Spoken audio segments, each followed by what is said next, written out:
नमस्कार। अगस्ती संहिता वाचन में आप सभी का स्वागत है।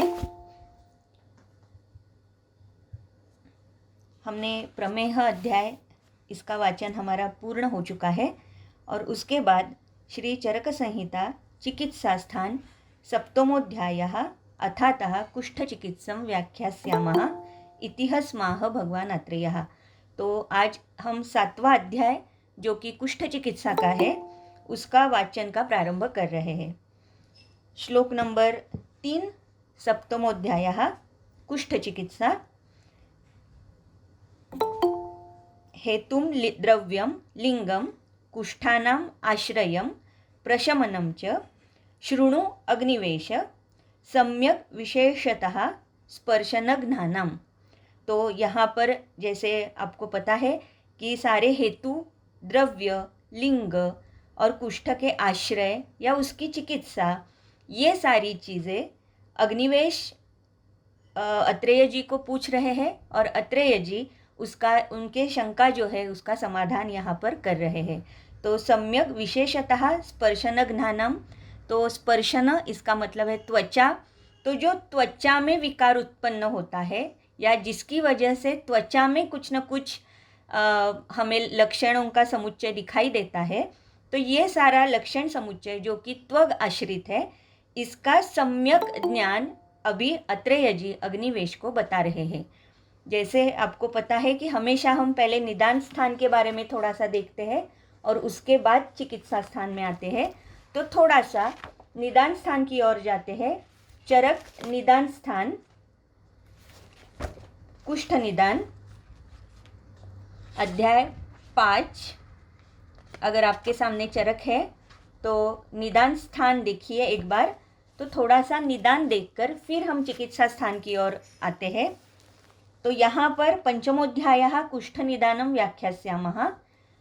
सप्तद्रव्याणि कुष्ठानां प्रकृति विकृतिम् आपन्नानि भवन्ति तद्यथा त्रयो दोषा वातपित्तश्लेष्माणः प्रकोपणविकृताः दुष्याश्च शरीरधातवः त्वं मांस शोणित लसिका चतुर्धा दोषोपघातविकृता इति। एतत् सप्तानां सप्तधातुकम् एव अंगतमाजननं कुष्ठानाम् अतः प्रभवाणि अभिनिर्वर्तमानानि केवलं शरीरम उपतपन्ति। तो यहाँ पर सप्तद्रव्याणि कुष्ठानाम, तो बेसिकली कुष्ठ में सप्तद्रव्य है। कौन कौन से सप्तद्रव्य है? तो त्रयोदोषा, 3 दोष, वातपित्तश्लेष्मणः, प्रकोपण विकृता। इसका अर्थ हम एक बार फिर से देखते हैं। प्रकोपण विकृता, पहले ये सप्तद्रव्याणि देखते हैं। तो दोष वात, पित्त और कफ। दुष्याश्च शरीर धातवः त्वं मांस शोणित लसिका चतुर्धा। तो दुष्य जो है वो 4 है, त्वक, मांस, शोणित और लसिका। ये 4 दुष्य और 3 दोष, ये पूरा मिलाकर ये सप्तद्रव्य कुष्ठानाम। तो सप्तद्रव्याणि कुष्ठानाम, इसमें ये 7 द्रव्यों का अंतर्भाव होता है। अभी यहाँ पर जब हम देखते हैं तो कुछ स्पेसिफिक शब्दों का प्रयोग किया हुआ दिख रहा है। प्रकोपण विकृता और दोषोपघात विकृता। तो प्रकोपण विकृता, इसका पहले हम अर्थ देख रहे हैं। तो प्रकोपण विकृता इसका मतलब जो दोषों का प्रकोप हुआ है वो स्पेशली कुष्ठ के ही हेतु है। ये कहने का मतलब ये है, अगर आप टीका देखते हो इसी श्लोक की तो आपको समझ में आएगा कि विसर्प और कुष्ठ ये दोनों में बहुत सारे साधर्म्य है। जैसे कि ये सप्तद्रव्य जो है यही विसर्प के भी प्रारंभिक हेतु या इसमें इनकी भी दृष्टि हो जाती है विसर्प में। उसी तरीके से कुष्ठ में भी ये सप्तद्रव्याणि जो कहे गए हैं, 3 धातु, 3 दोष और त्वक, मांस, शोणित और लसिका, ये फैक्टर्स कॉमन है विसर्प में भी और कुष्ठ में भी। तो क्या फ़र्क है कुष्ठ में और विसर्प में? तो इसीलिए पहले यहाँ पर कह रहे हैं प्रकोपण विकृता। तो जो स्पेसिफिक हेतु बताए गए हैं जिनकी वजह से कुष्ठ उत्पन्न होगा, उनको कह रहे हैं प्रकोपण विकृता। यानी कि कुष्ठ के ही हेतु होना बहुत आवश्यक है। तो ये कौन कौन से हेतु है ये बाद में हम देखेंगे। और वहाँ पर ये भी एक शब्द हम देखेंगे कि युगपत प्रकोपणम, तो इसका मतलब एक साथ तीनों दोषों का प्रकोप उत्पन्न हो जाता है। तो ये सारे जो हेतु है, जो कि हम उसे व्याधि हेतु भी कह सकते हैं, जो कि स्पेसिफिक हेतु है, जिसमें वो पोटेंशियल है कि वो कुष्ठ का मैनिफेस्टेशन कर दे। तो इस तरीके से प्रकोपण विकृता यानी कि कुष्ठ के ही जो हेतु है, जिनकी वजह से दोष दुष्ट हुए हैं और जिनकी वजह से कुष्ठ बाद में उत्पन्न हुआ है, और कुष्ठ उत्पन्न होने से पहले दुष्य दुष्ट हुए हैं और फिर कुष्ठ की उत्पत्ति हो चुकी है। दूसरा जो शब्द है दोषोपघात विकृता, तो दोषोपघात तो दोषों की उपघात की वजह से दुष्य विकृत होना, इसे कह रहे हैं दोषोपघात विकृता। तो प्रकोपण विकृता यानी कि दोष दुष्ट हुए किसकी वजह से, स्पेसिफिक हेतुओं की वजह से, और दोष एक बार दुष्ट होने के बाद दोषोपघात विकृता, जो 4 दुष्य बताए हैं उनकी विकृति वहाँ पर हो जाती है। एतत् सप्तानां सप्तधातुकम एवंगतम जननम कुष्ठानां अतः प्रभावाणि अभिनिर्वर्तमानानि केवलम शरीरम उपतपन्ति। तो केवलम इसका मतलब मराठी में जो हम केवल शब्द का प्रयोग करते हैं वैसे नहीं है। केवल यानी संपूर्ण शरीर में उपताप कुष्ठ का हो जाता है। तो जैसे हम कुष्ठ की निरुक्ति अगर हम देखते हैं अष्टांग हृदय में, वाग्भट में, उनके निदान स्थान अध्याय 14 में ये एक निरुक्ति आई हुई है कि कालेन उपेक्षितम यस्मात् सर्वं कुष्णाति तद्वपुः प्रपद्य धातुन वाप्यांत सर्वान संक्लेद्य चावहेत। तो इसका मतलब है कि कालेन उपेक्षितम, तो पहले उपेक्षित शब्द का अर्थ है सिर्फ निग्लिजन नहीं है, तो इल ट्रीटेड ये भी एक अर्थ उसका हो जाता है कि जहाँ पर उपेक्षा हुई है चिकित्सा की या हीन मात्रा में चिकित्सा दी गई है, जैसे कि कभी कभी शोधन की यानी कि अयोग हो जाता है, उसकी वजह से भी कभी कभी कुष्ठ की निर्मिति हो जाती है, ये हमें सबको पता है। तो यहाँ पर उपेक्षित ये जो शब्द हम प्रयोग कर रहे हैं इसका मतलब हो सकता है कि इल ट्रीटेड है या हीन मात्रा में कहीं ना कहीं चिकित्सा दी गई है। और काले न उपेक्षित जब हम कहते हैं तो इसका मतलब है कि वो निग्लिजन हो चुका है, हेतु होने के बाद कुछ न कुछ लक्षणों का समुदाय वहाँ पर दिख रहा है, लेकिन फिर भी वहाँ पर निग्लिजन हो चुका है। तो काले न उपेक्षितम यानी ओवर द पीरियड, ऐसा नहीं है कि कुष्ठ ये आशुकारी विकार है, कुष्ठ ये हमेशा दीर्घकालीन विकार है, और इसीलिए यहाँ पर उपेक्षित ये शब्द का प्रयोग यहाँ पर किया है। तस्मात् सर्वम कुष्णाति तद्वपुः, तो शरीर जो है वो कुष्णाति यानी कि कोथ वहाँ पर उत्पन्न हो जाता है, या टेंडेंसी नेक्रोसिस की जो टेंडेंसी है, गैंग्रीनस अपीयरेंस वहाँ पर उत्पन्न हो जाता है। तो प्रपद्य धातुन वाप्यांत सर्वान संक्लेद्य चावहेत, तो यहाँ पर क्लेद प्रधान संप्राप्ति दिखाने के लिए यहाँ पर ये कुष्ठ की निरुक्ति बताई है। तो ये कुष्ठ की निरुक्ति जब हम देखते हैं कालेन उपेक्षितम अष्टांग हृदय निदान स्थान अध्याय 14 श्लोक नंबर 4, वो आप जाकर वहाँ पर देखिए, उसकी टीका भी देखिए, तो ये सारे पॉइंट्स वहाँ पर आपको दिखाई देंगे। यहाँ पर कुष्ठ की चिकित्सा या कुष्ठ का निदान ये प्रमेह के तुरंत बाद आता है, क्योंकि प्रमेह में जो संतर्पणोत्थ संप्राप्ति है, प्रमेह में जो क्लेद है, जो अभिषंद है, उसी तरीके की संप्राप्ति या धातुओं में जो शैथिल्य है उसी तरीके का शैथिल्य यहाँ कुष्ठ में भी हमें अपेक्षित है। इसीलिए प्रमेह के बाद निदान स्थान में भी और चिकित्सा स्थान में भी प्रमेह के बाद कुष्ठ का विधान आया हुआ है। तो ये भी अगर आप वाग्भट में देखते हो तो चिकित्सा स्थान में वहाँ पर भी आपको दिखाई देगा कि शैथिल्य या श्लैथ्य ये शब्द से वहाँ पर धातुओं का शैथिल्य बताया गया है। तो इसके बाद ये जो श्लोक नंबर 3 था, तो श्लोक नंबर 4 कुष्ठ निदान में श्लोक नंबर 4 अध्याय पंचमोध्याय चरक में हम निदान देख रहे हैं कुष्ठ का पहले, उसके बाद चिकित्सा स्थान का प्रारंभ कर रहे हैं। न च किंचिद अस्ति कुष्ठम एक दोष प्रकोप निमित्तम अस्ति तु खलु समान प्रकृतीनाम अपि कुष्ठानां दोषांश विकल्प अनुबंध स्थान विभागेन वेदना वर्ण संस्थान प्रभाव नाम चिकित्सितविशेषः स सप्तविधो अष्टादशविधो अपरिसङ्ख्येयविधो वा भवति। दोषा हि विकल्पनैः विकल्प्यमाना विकल्पयन्ति विकारान् अन्यत्र असाध्यभावात् तेषां विकल्पविकारसंख्याने अतिप्रसंगम अभिसमीक्ष्य सप्तविधम एव कुष्ठविशेषम उपदेक्षामः। तो जैसे हमने प्रमेह में भी एक सिद्धांत देखा था, विकृति विघातकर भाव और अभाव, उसी तरीके से इस श्लोक में विकल्पनैः विकल्प्यमाना विकल्पयन्ति विकारान् अन्यत्र असाध्य भावात्, ये जो एक श्लोक आया हुआ है तो ये भी एक तरीके से सिद्धांत के स्वरूप में ही आया हुआ श्लोक है। तो हम पहले इसका अर्थ देखते हैं। तो न च किंचिद अस्ति कुष्ठम एक दोष प्रकोप निमित्तम, तो इसका मतलब है कि कुष्ठ जो है वो बेसिकली एक दोष प्रकोपण निमित्तम है ही नहीं। इसका मतलब कुष्ठ में तीनों दोषों का प्रकोप हमेशा ही रहता है। तो व्यपदेश से हम समझ लेते हैं कि ये वात प्रधान है, ये पित्त प्रधान है, तो ये अलग बात है, लेकिन बेसिकली कुष्ठ जो है वो हमेशा त्रिदोष प्रकोप निमित्त ही होता है। अस्ति तु खलु समान प्रकृतीनाम अपि कुष्ठानाम दोषांश विकल्प, तो ये सारा होने के बावजूद भी फिर हमें यानी कि समान प्रकृति, तो समान प्रकृति का मतलब क्या है? प्रकृति का मतलब यहाँ पर है कारण। तो कौन कौन से कारण समान हैं? तो बेसिकली 3 दोष और 4 दुष्य, ये सारे के सारे कुष्ठ में समान है। तो समान प्रकृति हर एक कुष्ठ में अगर है, फिर भी उसका जो लक्षण समुच्चय है वो अलग अलग कैसे हो जाता है?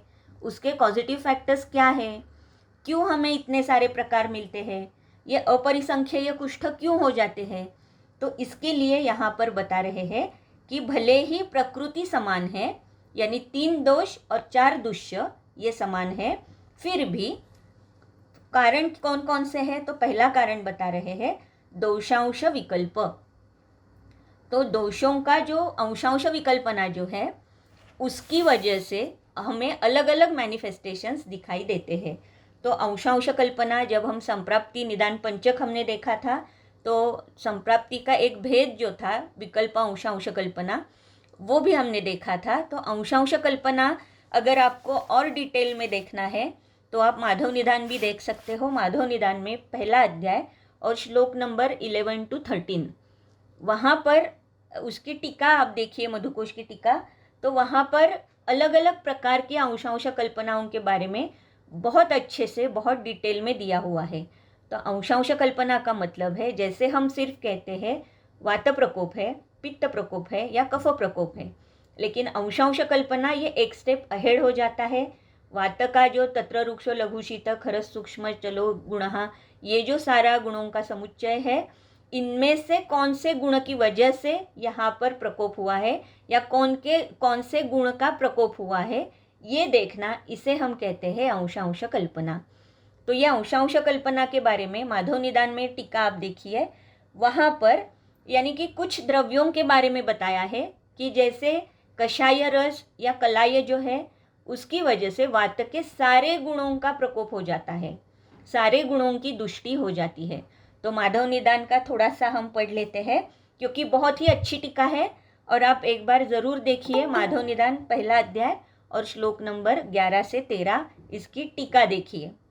तो तद यथा वातस्य रौक्ष शैत्य लाघव वैशत्यादि गुणस्य एवं गुणः कषाय रसः कलायश्च सर्वभावैः वर्धकः। तो सर्वभाववर्धक यानी कि सर्वगुणवर्धक कौन कौन है? कषाय रस और कलाय। रौक्ष शैत्य लाघवैः तंडुलीयकः। तो रौक्ष शैत्य लाघव ये गुणों का प्रकोप करने वाले तंडुलीयक। रौक्ष शैत्याभ्याम कांडेक्षु, कांडेक्षु जो है वो रौक्ष और शैत्य का प्रकोप कर रहा है, और रौक्षेण सिधु, और वृक्ष गुण का सिधु। तो ये कुछ प्रातिनिधिक यहाँ पर उदाहरण है।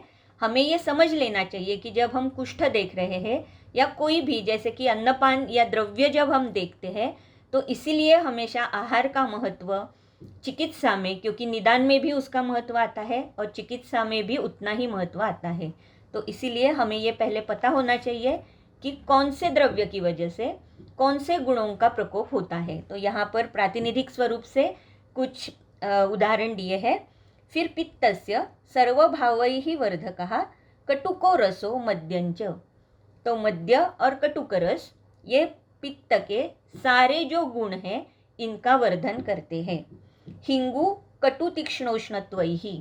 तो कटु, तीक्ष्ण और उष्ण ये गुणों का वर्धन हिंगु की वजह से हो जाता है। दीप्यकस तीक्ष्णोष्णाभ्याम। तो दीप्यक की वजह से तीक्ष्ण और उष्ण गुण की वृद्धि हो जाती है। औष्ण्यन तिलाहा। और तिल औष्ण्य की वजह से यानी कि उष्ण गुण जो है उसकी वृद्धि तिल की वजह से होती है। श्लेष्माणः सर्वैः भावैः वर्धको मधुरो रसो माहिषम च पयः। तो माहिषपय और मधुर रस ये कफवर्धक यानी कि कफ के सारे गुणों का वर्धन करता है। स्नेह गौरव माधुर्ये राजादन फलम। तो राजादन फल स्नेह, गौरव और माधुर्य इनकी वृद्धि करता है। कशेरु शैत्य गौरवाभ्याम। कशेरु की वजह से शीत और गुरु गुणों की वृद्धि होती है। शैत्येन क्षीराणाम फलान इति। तो क्षीरिणाम फलान इति। तो क्षीरिणी वृक्षों के जो फल है उसकी वजह से शीत गुण का प्रकोप हो जाता है। तो इस तरीके से यहाँ पर जो ये प्रातिनिधिक स्वरूप में कुछ उदाहरण बताए हैं, तो हमें ये समझ लेना चाहिए कि अंशांश विकल्पना की वजह से जो हमें अलग अलग लक्षण समुच्चय मिलते हैं, तो उसका पहला कारण है वो है अंशांश कल्पना। तो अंशांश कल्पनाओं के बारे में भी अगर हम देखते हैं तो n नंबर ऑफ अंशांश कल्पना हो सकती है, क्योंकि जितने सारे गुण हैं वो गुण में भी तरतमता हो जाती है। तो तरतम भावों की वजह से, यानी कि ऐसा नहीं है कि सिर्फ वात पित्त, पित्त कफ, वात कफ, उनमें भी तरतमता है दोषों में, और दोषों में तरतमता और गुणों में भी तरतमता है। इसीलिए ये पहला पॉजिटिव फैक्टर है जो कि अंशांश विकल्प है। गुणात्मक जो वृद्धि है उनकी वजह से हमें अलग अलग लक्षणों का समुच्चय मिलता है। दूसरा है अनुबंध। तो दोषों का अनुबंध, जैसे मैंने अभी कहा कि वात पित्त, पित्त कफ, वात कफ, इनमें जो तरतम भाव आएंगे, या त्रिदोषज, इनमें जो तरतम भाव आएंगे, व्यपदेश से हम समझ ले रहे हैं कि कौन सा गुण प्रधान है, लेकिन किसी दूसरे गुण का अनुबंध उसे है ही। तो इसीलिए यहाँ पर कह रहे हैं कि अनुबंध, जैसे हम देख रहे हैं कि कुष्ठम एकदोष प्रकोप निमित्तम न च किंचित अस्ति। तो एकदोष प्रकोपण तो है ही नहीं, ये तो यहाँ पर क्लियर किया है। उसी तरीके से सुश्रुत में भी ये क्लियर कट लिखा हुआ है कि सर्वाणी कुष्ठानी वातानी सवातानी सपित्तानी सश्लेष्माणी, और एक एडिशन है वहाँ पर जो कि वाग्भट जी ने भी कहा है, चरक में भी ये बाद में आया है, सकृमिणी च भवन्ति, यानी कि हर एक कुष्ठ में वात पित्त कफ सकृमिणी च भवन्ति उत्सन्नतस्तु दोष ग्रहणम अभिभवात। तो इसमें जो उत्सन्न दोष है, जो बढ़ा हुआ दोष है, तो व्यपदेश के अनुसार हम ये जान लेते हैं कि ये वात प्राधान्य वाला कुष्ठ है, पित्त प्राधान्य वाला कुष्ठ है, या कफ प्राधान्य वाला कुष्ठ है। तो दूसरा पॉजिटिव फैक्टर है वो है अनुबंध। तो दोषानुबंध जिसका होगा, अकॉर्डिंगली हमें अलग अलग तरीके के लक्षण समुच्चय मिलेंगे। तीसरा पॉजिटिव फैक्टर है स्थान विभागेन। तो स्थान विभागेन जब हम कहते हैं तो बहुत बार ऐसे होता है कि कहीं ना कहीं हमें स्थानों के बारे में पता होता है, जैसे कि सिद्धम प्रायेण चौरसी। तो सिद्धम जो है उरस्थान में होता है, तो हमें अगर उरस्थान में कुष्ठ दिखाई देता है तो ये समझ लेना चाहिए कि ये हो सकता है कि सिद्धम है। तो थोड़ा सा यानी कि जो स्थान है, स्थान के अनुसार भी हम कहीं ना कहीं दोषों का अनुमान लगा सकते हैं इस तरीके से। या वैपादिकम पाणी पाद स्फुटनम, तो पानी और पादक में स्फुटन अगर दिखाई देता है तो ये एक स्थान वैशिष्ट्य है, स्थान विभाग है, जहाँ से हम समझ लेते हैं कि ये कौन सा कुष्ठ है। बहुत बार ऐसे होता है जब हम चिकित्सा करते हैं तो सोरियासिस के पेशेंट्स हमारे पास बहुत सारे आते हैं, तो कभी कभी ऐसे होता है कि पहले दारुणक से शुरुआत हो जाती है और आहिस्ता आहिस्ता पूरे शरीर में उसका प्रसरण हो जाता है। तो इस तरीके से संप्राप्ति यानी कि स्थान वैशिष्ट्य इसलिए बता रही हूँ कि अगर शिरोगत से शुरुआत हुई है और उसमें अगर हम विरेचन देते हैं तो बहुत बार ऐसे मैंने देखा है कि कुछ भी फर्क नहीं पड़ता, रादर कभी कभी व्याधि बढ़ जाता है। तो अगर शिरोगत से शुरुआत है या शिरस्थान से शुरुआत है तो वमन से अगर हम शुरुआत करते हैं तो बहुत अच्छे रिजल्ट्स हमें मिलते हैं। बेसिकली कुष्ठ ये जो है ये क्लेद प्राधान्य है, दीर्घ रहने वाला व्याधि है, स्थिर व्याधि है, तो वहाँ पर कफ यानी कि ये सारे गुण कफ के होते हैं। तो इसीलिए हमेशा या बहुत बार वमन से ही शुरुआत करनी पड़ती है शोधन के लिए। लेकिन फिर भी यहाँ पर स्थान विभागेन ये जो शब्द आया है तो उसके जो चिकित्सा में बहुत बार ये दिखाई देता है कि अगर सिर्फ शिर प्रदेश में है या उर तक ही अगर सीमित है कोई भी कुष्ठ और अगर हमने विरेचन दिया तो हो सकता है कि उसका प्रसरण पूरे शरीर में हो जाता है। तो वहाँ पे हमें स्थान देखकर चिकित्सा भी डिसाइड करनी होती है कि हमें कौन सा शोधन वहाँ पर करना है। तो इसीलिए स्थान विभागेन ये तीसरा एक कॉज बताया कि जिसकी वजह से हमें समान प्रकृति होने के बावजूद भी अलग अलग लक्षण समुच्चय मिलते हैं, जिसका हम नामकरण अलग अलग करते हैं। तो यहाँ पर समान प्रकृति नाम अपि कुष्ठानाम दोषांश विकल्प अनुबंध स्थान विभागेन, तो ये होने की वजह से वेदना इसका मतलब है कि जो लक्षण हमें दिखाई देते हैं, तो वेदना यानी कि सिर्फ शूल ऐसे नहीं लेना है, जो अलग अलग हमें लक्षण मिलते हैं। फिर तोदवत हो सकती है, भेदवत है या स्फुटन वहाँ पर दिखाई देगा। तो ये सारे जो लक्षण है जिसे वेदना कहा है।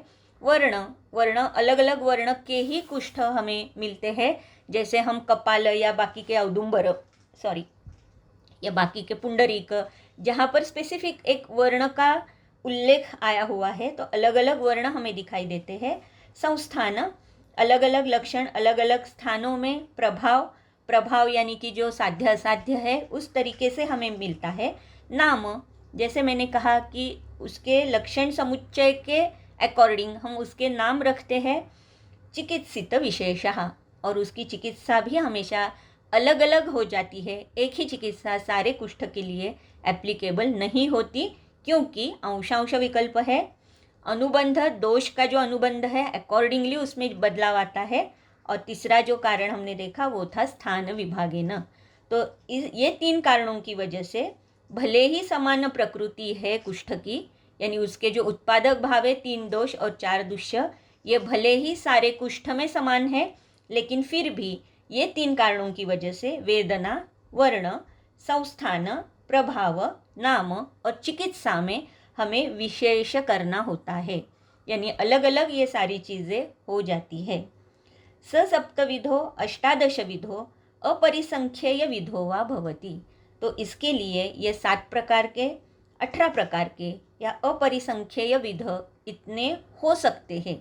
तो अगर कॉम्बिनेशन परमिटेशन से हम अगर देखते हैं तो प्रत्येक दोष के गुण अपने अपने, प्रत्येक दोष के गुणों का तरतम भाव और फिर उसका कॉम्बिनेशन परमिटेशन, हर एक दोष का कॉम्बिनेशन परमिटेशन और उसमें भी तरतम भाव, ये अगर देखा जाता है तो ये जो वाक्य यहाँ पर लिखा हुआ है कि अपरिसंख्ययानि भवन्ति, तो सच में ये अपरिसंख्येय हो सकते हैं। जहाँ पर यानी कि एक अगर कुष्ठ भी हम लेकर बैठते हैं तो उसके भी इतने प्रकार हो जाएंगे कि यानी कि सच में ये अपरिसंख्येय हो जाएगा। और इसकी वजह से यहाँ पर लिखा है कि और अति प्रसंग ये हो सकता है कि इतने सारे प्रकार अगर हम डिस्क्राइब करते बैठेंगे तो ये अति प्रसंग हो जाता है।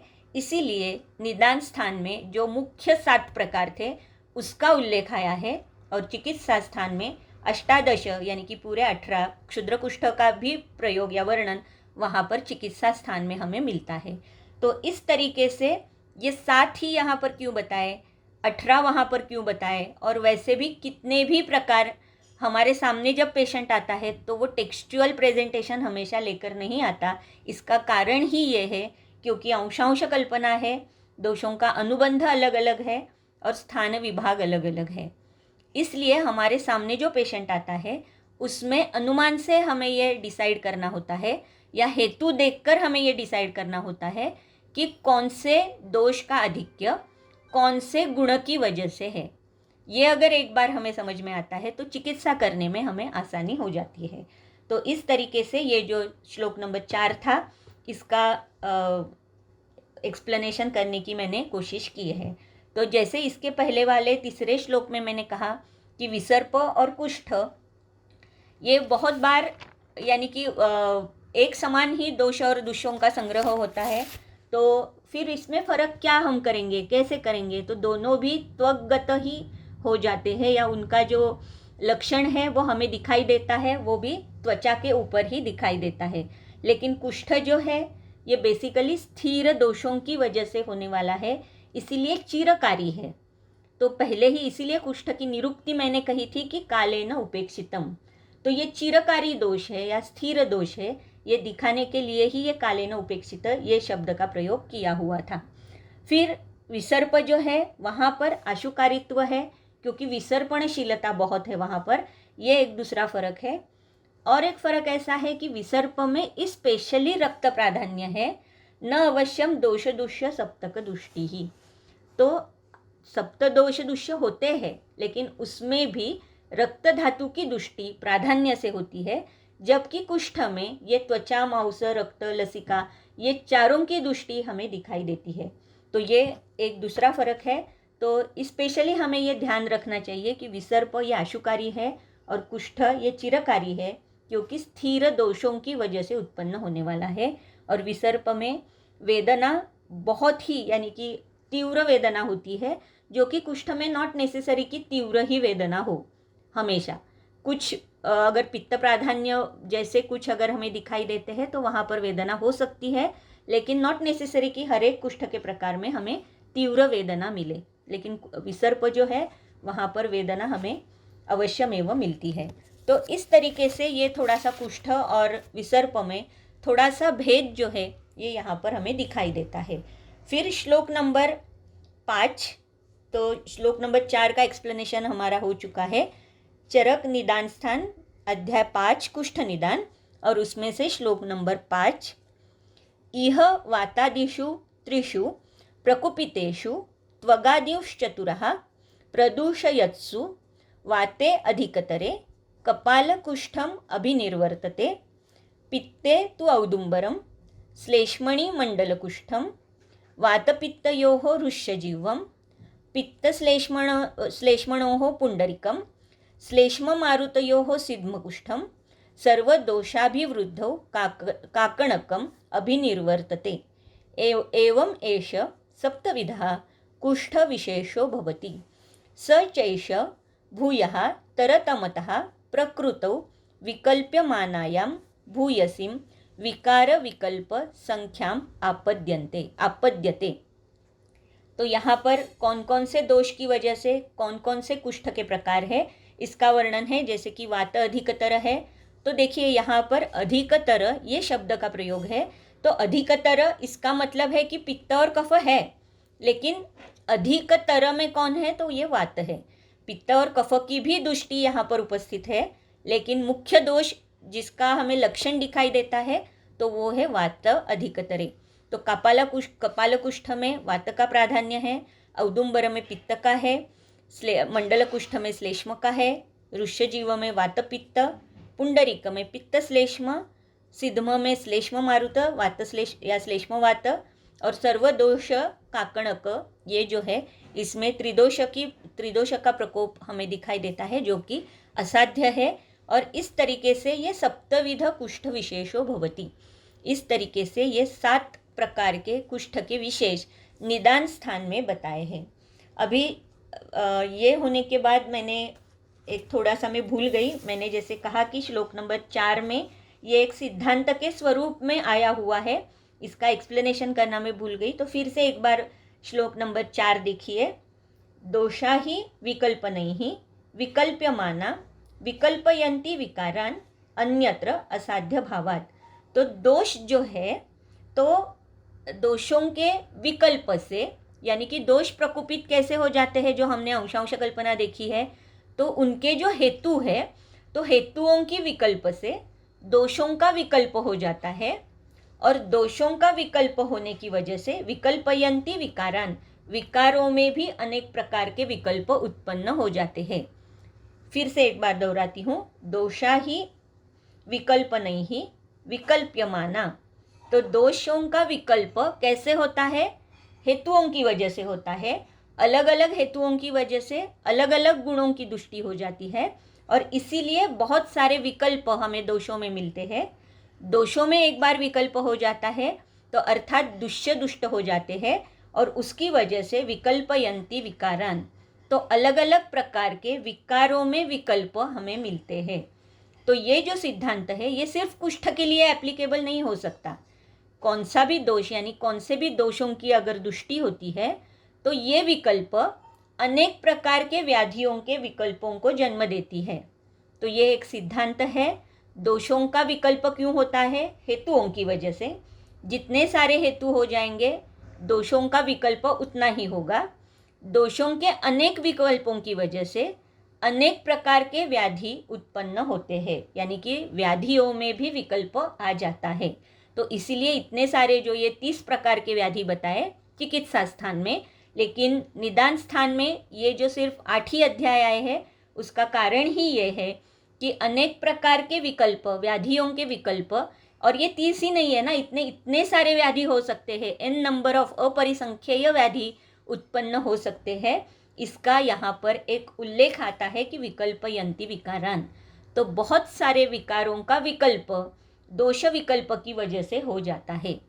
तो इसीलिए प्रातिनिधिक स्वरूप में निदान स्थान में सिर्फ 8 ही अध्याय आए हैं, चिकित्सा स्थान में भी सिर्फ 30 ही अध्याय आए हैं, लेकिन अपरिसंख्येय व्याधि हमें दिखाई देते हैं।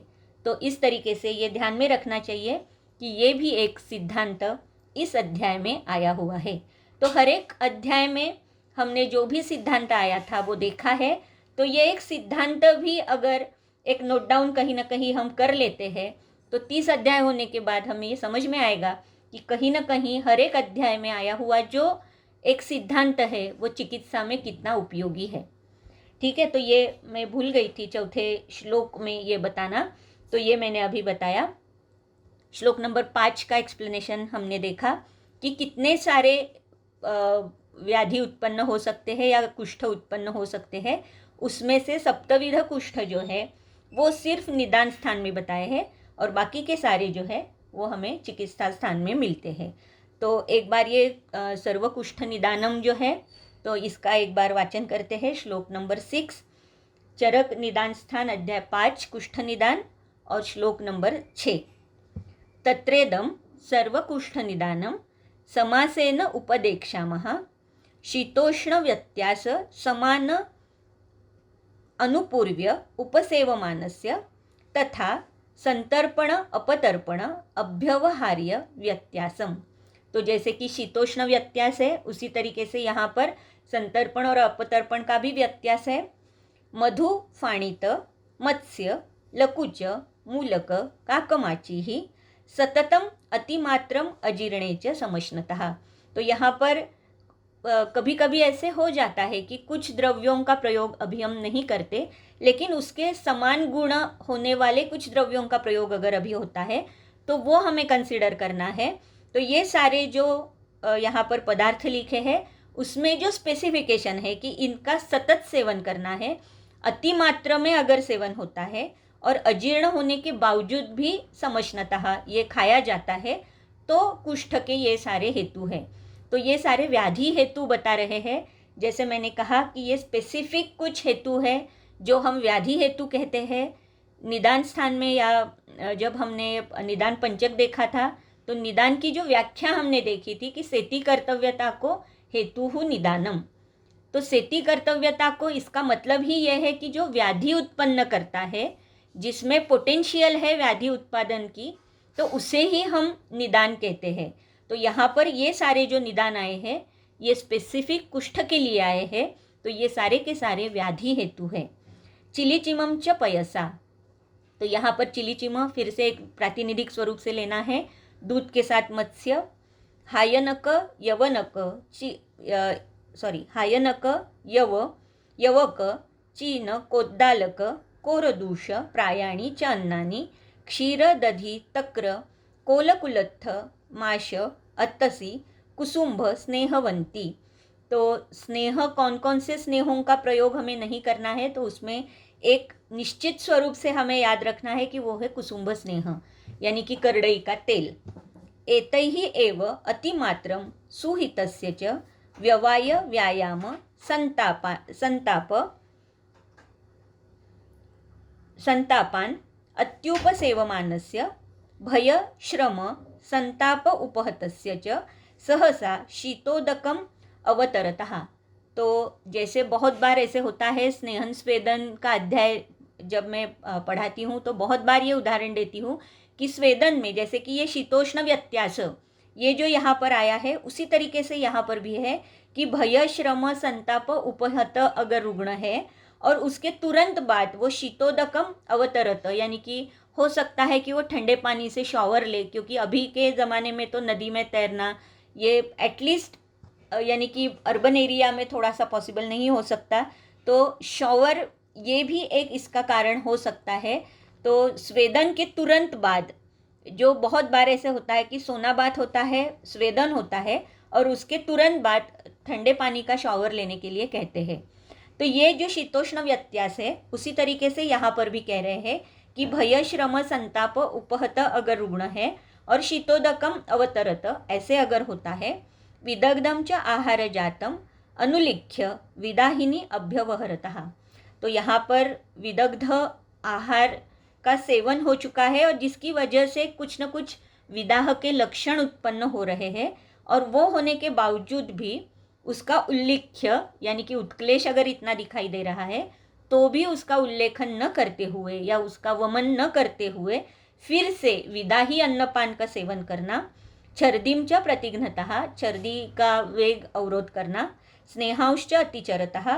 तो अतिचरतः का मतलब है कि जो स्नेह के नियम है वो उसका नियमों का पालन नहीं करना और नियम का पालन न करते हुए स्नेह का पान करना।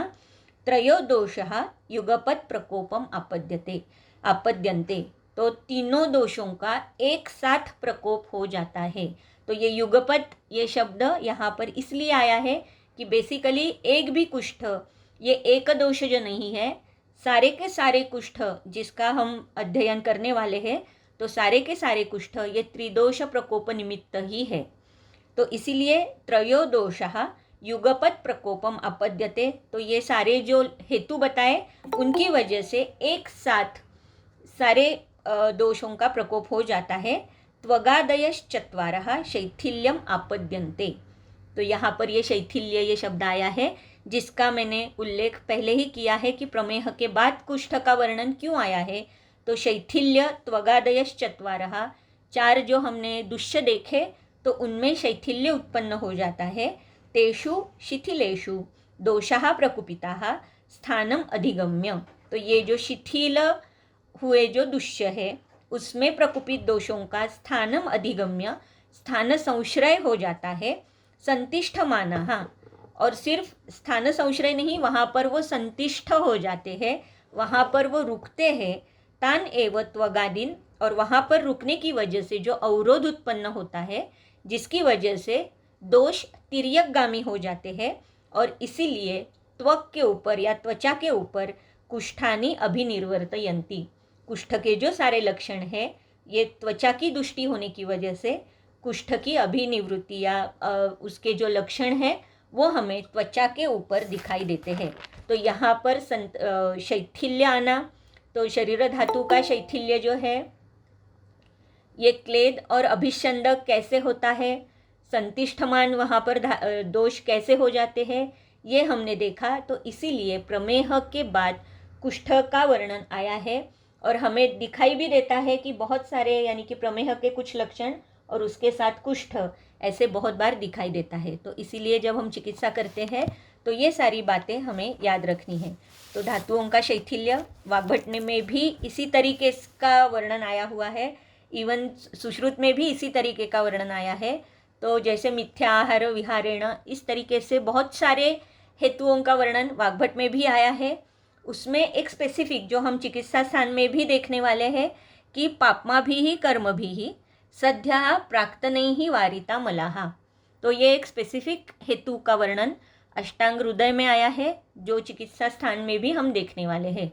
तो कुष्ठ जो है ये कर्मज व्याधि भी हो सकता है, प्राक्तन की वजह से उत्पन्न होने यानी कि पूर्व जन्मकृत जो भी आपका कर्म है जिसकी वजह से उत्पन्न हुआ ये व्याधि हो सकता है, या पाप कर्म जो है उसकी वजह से उत्पन्न होने वाला ऐसा ये व्याधि है।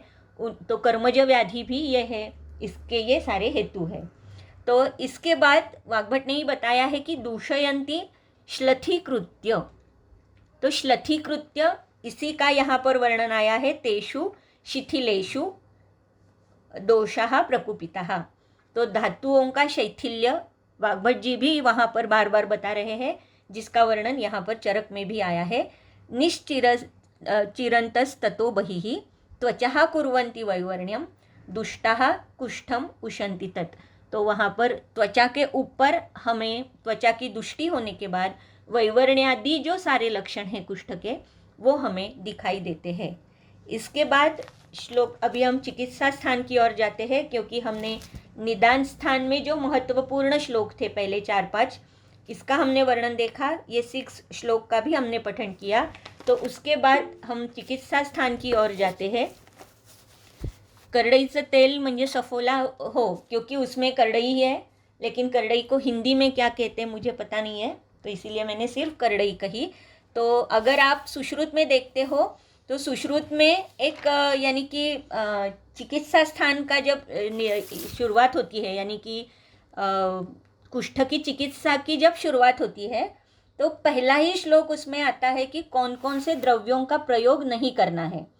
तो सुश्रुत चिकित्सा अध्याय 9 श्लोक नंबर 4, यानी कि शुरुआत में ही, पहले अभी चिकित्सा अभी बताने वाले हैं, उसके पहले ही सुश्रुत ने अपथ्य का वर्णन किया हुआ है।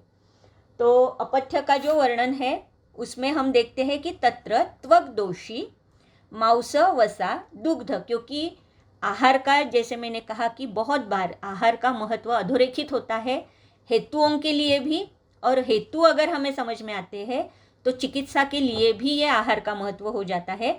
तो ये एक स्पेसिफिक सुश्रुत ने दिया हुआ है कि अगर आप कुष्ठ की चिकित्सा करते हो तो कौन कौन से द्रव्य रुग्णों को नहीं लेने चाहिए, वो उसके लिए अपथ्य है। तो एक बहुत बड़ी लिस्ट दी हुई है जिसमें कुछ तेल है या बहुत सारे द्रव्यों का वर्णन है। तो ये श्लोक हम देखते हैं, आप भी बाद में देखिए। सुश्रुत चिकित्सा स्थान अध्याय 9 श्लोक नंबर 4, तत्र त्वक दोषी मांस वसा दुग्ध दधी तैल कुलत्थ माश निष्पाव इक्षु पिष्टविकार अम्ल विरुद्ध अध्यशन अजीर्ण विदाही अभिषंदी इति दिवास्वप्न व्यवायम च परिहरेत। तो ये जो सारी चीज़ें हैं इसमें यानी कि कुछ सारे के सारे, यानी हम ऐसे तो नहीं कह सकते ना कि ये जैसे यहाँ पर लिखा है कि इक्षु का विकार जो है, तो इक्षु विकार इसका मतलब शक्कर भी इक्षु विकार ही है। तो हम ऐसे तो नहीं कह सकते कि पूरी की पूरी शक्कर बंद कर दो। तो इसका मतलब है ये सारे जो द्रव्य है इनका प्रयोग हमें थोड़ी मात्रा में करना है या बिल्कुल ही बंद करना है। तो इक्षु विकार में जैसे कि गुड़ है तो गुड़ का प्रयोग हम बंद कर सकते हैं, नया गुड़, लेकिन हम उसका जो पुराना गुड़ है उसका प्रयोग हम ज़रूर कर सकते हैं। जैसे कि ये इक्षु विकार में काकवी आती है, काकवी जिसे हम कहते हैं फाणित, तो इसका भी प्रयोग हमें बिल्कुल नहीं करना है, ये तो हम रुग्ण को ज़रूर कह सकते हैं। तो इस तरीके से अपने अंदाज से ये सारे जो प्रकार दिए हैं, जो पदार्थ दिए हैं, उसमें से किनका प्रयोग कौन सी मात्रा में किस तरीके से करना है ये हमें डिसाइड करना होता है। तो जैसे कि यहाँ पर पिष्ट विकार लिखा है, तो हम ये तो नहीं कह सकते कि जो यानी कि रोटी है या जो जिसे हम कहते हैं भाकरी, तो ये नहीं खाना है, ऐसे तो हम नहीं कह सकते। लेकिन कौन से धान का कैसे खा सकते हो ये तो हम ज़रूर बता सकते हैं। तो इस तरीके से यहाँ पर त्वक दोषी ऐसे जो सारे रुग्ण हैं उनको ये सारी चीज़ें परिहरित। तो यहाँ पर ये जो तैल का शब्द आया है तो ये हमें समझ लेना चाहिए कि हमने देखा है कि कौन कौन से तैल वर्ग भी हमने देखा है, तो कौन कौन से तैल जो है वो त्वक दोषों की उत्पत्ति करता है। तो उसमें करडई पहले नंबर पर आता है। जैसे सरशप है तो वो भी उष्ण है, रक्त की विकृति कर सकता है। तिल का तेल भी हम रोज के खाने में नहीं जिसका प्रयोग करते, वो भी उष्ण है। और अभी हमने देखा कि वो पित्त के उष्ण गुण का प्रकोप करता है। अंशांश कल्पना जब हमने देखी तो माधव निदान में वो वर्णन आया है कि तिल भी कैसा है, तो उष्ण गुण का प्रकोप करने वाला है। तो इस तरीके से हम एटलीस्ट ये कह सकते हैं कि त्वग दोषों का अगर पेशेंट हमारे पास आता है तो इसका प्रयोग ना करें, ये तो एटलीस्ट हम बता सकते हैं। उसके बाद जो है पिष्ट विकार, इसका मतलब सिर्फ मैदा नहीं हो सकता, पीठ, जितने सारे पीठ, जैसे कि हम इवन अभी जैसे आता है कि पिज्ज़ा बेस है तो हमेशा वो मैदा का आता है ऐसे भी नहीं है, कभी कभी वो गेहूं के आटे का भी आता है, लेकिन फिर भी वो पिष्ट विकार ही है। तो सिर्फ मैदा ऐसे ही ना करे, अर्थात मैदा तो निकृष्ट ही है, लेकिन ये जो तरतमता है या ये जो एक कुछ अपने अंदाज से हमें बताना होता है वो कैसे बताए, इसके लिए मैंने पिष्ट विकार कहा कि जो रोटी है, जो चावल है, वो हम नहीं जिसका प्रयोग कर सकते।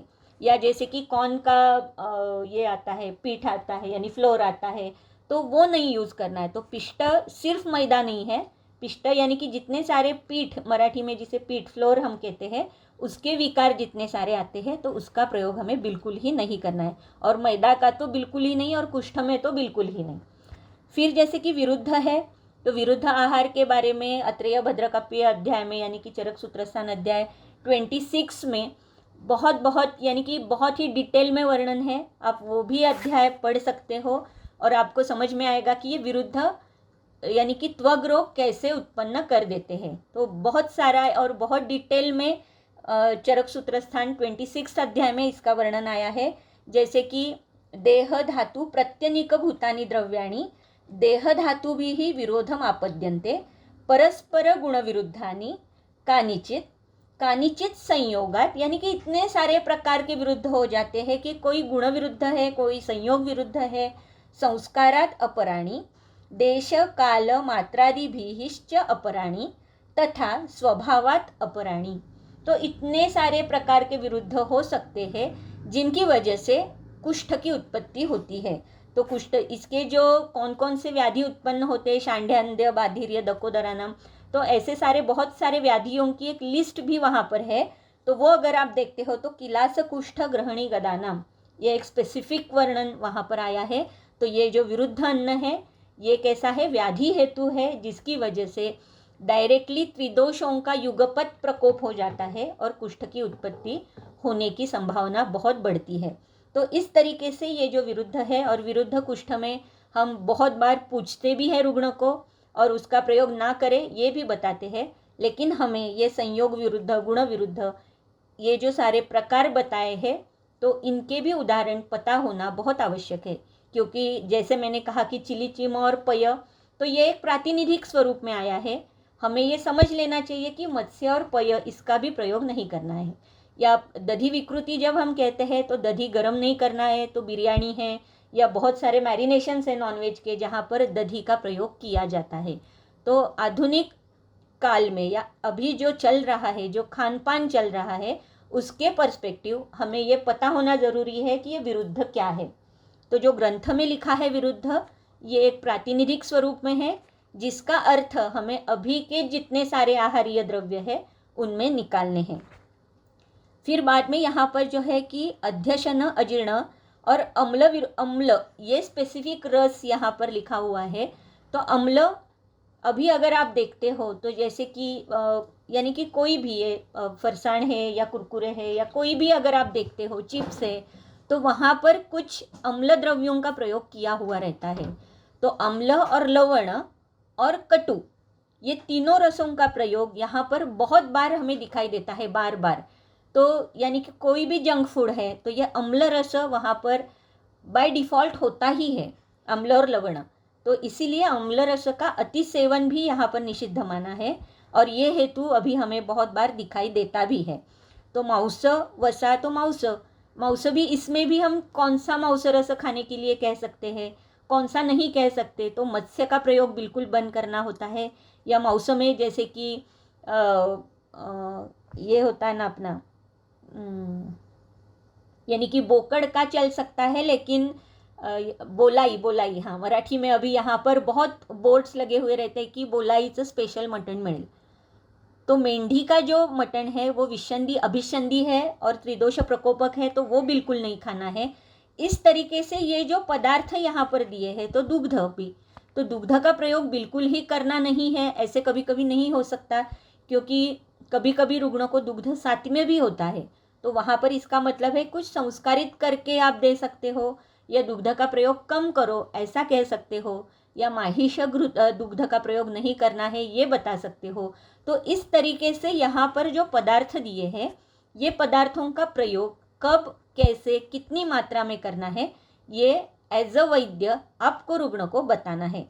फिर विरुद्ध तो हुआ अध्यशन, अजीर्ण, विदाही, अभिषंदी, ये सारी बातें आपको पता है, इसलिए यहाँ पर ज़्यादा नहीं जा रही हूँ. और दिवा स्वप्न, तो दिवा स्वप्न ये जो है, तो दिवा स्वप्न का मतलब सिर्फ दोपहर में खाने के बाद सोना ऐसा ही नहीं होता. दिवा स्वप्न का मतलब सूर्योदय के बाद भी जितने लोग सोते हैं उतने घंटे का दिवा स्वाप उतना भी होता है. जैसे कि अभी ये लॉकडाउन में बहुत सारे घरों में सबको ये पता है कि बच्चे रात में पूरे रात में जगते हैं और सुबह 10 बजे, 11 बजे, 12 बजे उठते हैं. तो अगर सूर्योदय ऑन एन एवरेज 6:30 को होता है, ऐसे अगर हमने डिसाइड किया, समझ लिया, तो उसके बाद जितनी भी नींद वो लेते हैं ये सारा का सारा दिवा स्वाप ही है, जिसकी वजह से त्रिदोष प्रकोप होने वाला है. तो दिवा स्वाप ये सिर्फ दोपहर के खाने के बाद वाली नींद नहीं है. तो दिवा स्वाप का मतलब होता है कि सुबह जो सूर्योदय है, सूर्योदय के बाद जितने घंटे तक हम सोते हैं उतना घंटा वो भी दिवा स्वाप में ही आता है. व्यवायम च परिहरेत, तो व्यवाय ये एक बहुत बड़ा हेतु है, लेकिन यहाँ पर भी ये व्यवाय जो है नियमों के साथ अगर करते हैं, जैसे कि अजीर्ण है तब नहीं करना है, ऐसे जो नियम है व्यवाय के, तो ये सारे नियम फॉलो करके फिर हम ये व्यवाय के बारे में रुग्णों को बता सकते हैं. तो इस तरीके से यहाँ पर ये जो कुछ अपथ्य के बारे में सुश्रुत में आया है, उसके बाद उन्होंने पथ्य की भी एक लिस्ट दी हुई है, वो भी आप जाकर ज़रूर देखिए. तो सुश्रुत चिकित्सा स्थान अध्याय 9, सुश्रुत ने भी 2 अध्याय यहाँ पर डिवोट किए हैं सिर्फ कुष्ठ के लिए. जैसे मैंने कहा कि प्रमेह के लिए भी 3 अध्याय सुश्रुत में हैं, उसी तरीके से कुष्ठ के लिए भी 2 अध्याय है, और वो हमें पढ़ना बहुत आवश्यक है चरक के साथ साथ. तो ये श्लोक सिर्फ हम पढ़ते हैं और आज के लिए रुकते हैं. तो श्लोक नंबर 4, 5, 6, 7 और 8 ये सारे निदान के श्लोक है. तो एक बार ये पढ़ते हैं और रुकते हैं. विरोधिन्यन्नपानानि द्रवस्निग्धगुरूणि च भजताम् आगतां छर्दिं वेगांश्चान्यान् प्रतिघ्नतां व्यायामम् अतिसन्तापम् अतिभुक्त्वोपसेविनां शीतोष्णलङ्घनाहारान् क्रमं मुक्त्वा निषेविणां घर्मश्रमभयार्तानां द्रुतं शीताम्बुसेविनां अजीर्णाध्यशिनां चैव पञ्चकर्मापचारिणां नवान्नदधिमत्स्याति लवणाम्लनिषेविणां माशमूलकपिष्टान्न तिलक्षीरगुडाशिनां व्यवायं चाप्यजीर्णेन्ने निद्रां च भजतां दिवा विप्रान् गुरुन् घर्षयतां पापं कर्म च कुर्वतां.